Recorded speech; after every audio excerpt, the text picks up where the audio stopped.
Seorang pria dipukuli polisi di jalan.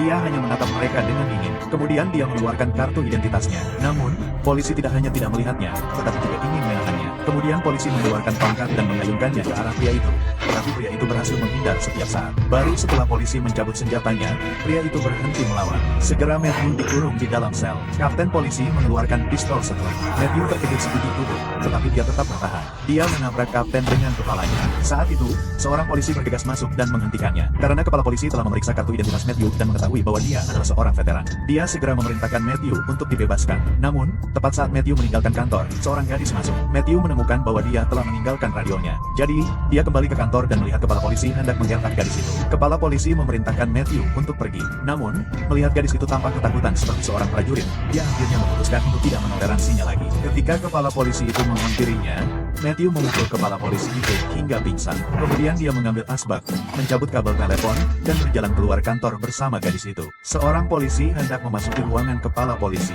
Matthew mengambil asbak dan memukulnya hingga pingsan sebelum polisi itu sempat bereaksi. Kemudian dia melilitkan kabel telepon di tangannya dan berjalan ke aula.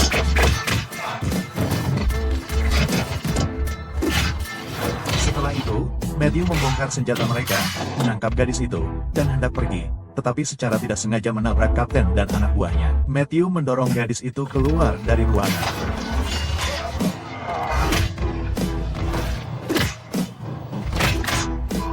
Matthew memukul jatuh mereka bertiga, lalu mengeluarkan peluru dari pistol dan berjalan keluar. Polisi lain keluar dari luar. Dia mengeluarkan tongkatnya. Matthew melindungi gadis itu di belakangnya. Polisi itu bergegas maju.